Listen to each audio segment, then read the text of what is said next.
Olá de novo.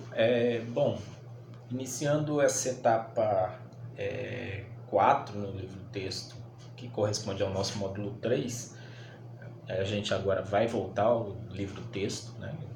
Porque a gente teve que dar uma parada, já que, ao meu ver, a etapa 3, que tem por título Aritmética Modular e Criptografia RSA, não mencionava a aritmética modular. A gente começa o estudo das probabilidades, né? E para iniciar esse estudo, a gente vai fazer mais ou menos como a gente fez lá no módulo 1, porque em matemática, tão importante quanto as contas é a linguagem empregada, né? A gente precisa se apropriar dos termos para usá-los bem. No nosso caso, eu coloquei aqui um pequeno glossário, né, dos termos que a gente vai empregar, né, para fazer uma introdução à teoria das probabilidades. Né? Uma introdução, porque de fato é uma teoria muito mais ampla do que a gente poderia fazer agora. Né? A primeira coisa a ser olhada é a ideia do espaço amostral, né? Embora em teoria dos conjuntos a ideia de um conjunto total seja uma ideia que leve a muitos problemas, né? Por isso é uma teoria, não existe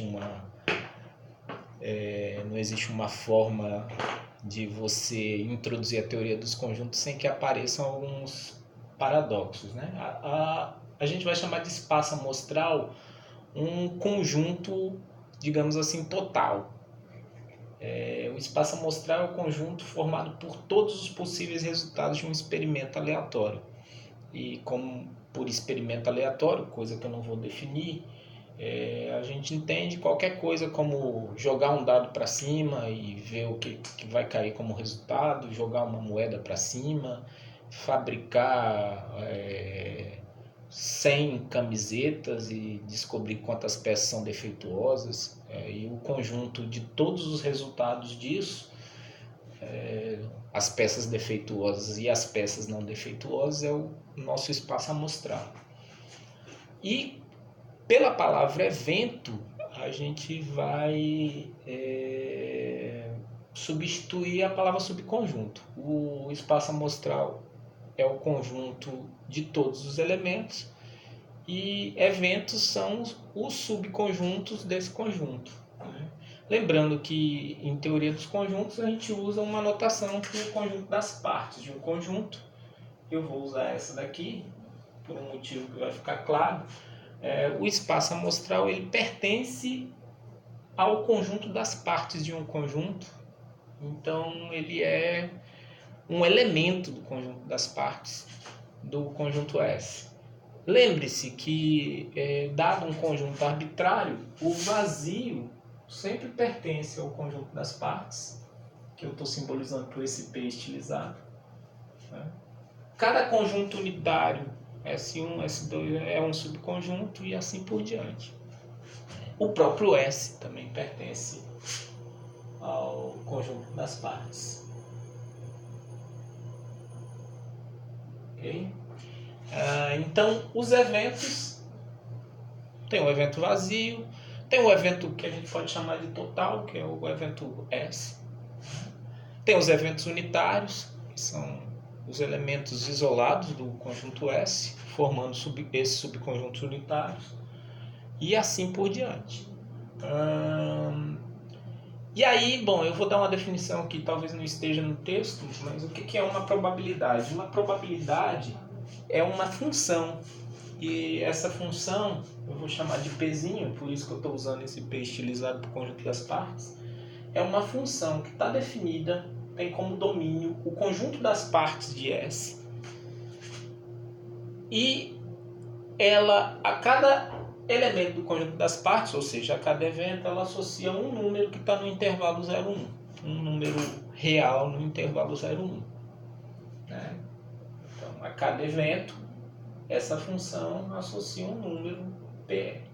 Né? Esse PR, evidentemente, é menor ou igual que 1 e maior ou igual que 0. que acontece? Essa função, ela não importa que espaço amostral seja esse, ela tem que ter duas propriedades, né? Pode ser três, se você quiser acrescentar outra coisa, mas essas duas são suficientes. A primeira propriedade é que a probabilidade total, ou seja, a probabilidade do evento igual ao espaço amostral ocorrer é exatamente igual a 1. E a segunda propriedade é que se você tiver dois eventos cuja interseção é vazia, e na teoria das probabilidades eu não vou escrever isso, mas no texto vocês vão poder ler isso com frequência. Se os eventos A e B são mutuamente exclusivos ou mutuamente excludentes, tanto faz, então a probabilidade da união dos dois eventos é a soma das probabilidades. A probabilidade de A mais a probabilidade de B. Ok? Então, recapitulando, a probabilidade é uma função que vai do conjunto das partes do espaço amostral no intervalo 0, 1. Cada evento vai estar associado a um número do intervalo 0, 1, entre 0 e 1. Né? E a gente precisa que essa função tenha duas propriedades. A probabilidade do espaço amostral é 1, probabilidade do todo. E além disso, se eu tenho dois eventos que são mutuamente exclusivos, ou seja, dois eventos cuja interseção é vazia, então a união dos dois tem como probabilidade a soma das probabilidades. Probabilidade do primeiro mais a probabilidade do segundo. Ok?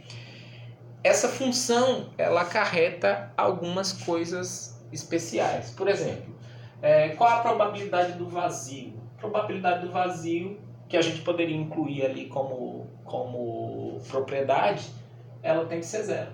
Por quê? Porque o vazio e interseção S é vazio. Né? Vazio e S são mutuamente exclusivos. Então, eu poderia colocar ali também que a probabilidade do vazio igual a 0 é uma propriedade essencial da função. Por que eu não coloquei? Porque ela decorre dessa, né? E aí eu poderia escolher uma das duas. Eu poderia colocar aqui probabilidade do vazio igual a 0 e deixar a probabilidade de S igual a 1 como consequência, ou vice-versa. Além disso, um outro termo que a gente não vai usar muito, porque na maioria das vezes a gente vai tratar exclusivamente disso. Experimentos equiprobabilísticos, né? Equiprobabilísticos são experimentos em que todos os eventos unitários têm a mesma probabilidade de ocorrer. É mais ou menos o que a gente espera, por exemplo, de um dado não viciado. O dado tem 6 faces, você espera que cada face para cima, após você jogar o dado, tenha a mesma probabilidade de ocorrer. Né? A probabilidade da face voltada para cima ser 1, a probabilidade da face para cima ser 2, e assim por diante. Elas têm que ser equivalentes, iguais. Né? E essa nomenclatura é a que a gente vai empregar durante todo o decorrer desse texto, e aí depois a gente começa a fazer contas com isso, mais ou menos como a gente fez nos módulos anteriores, tá bom? Obrigado, tchau!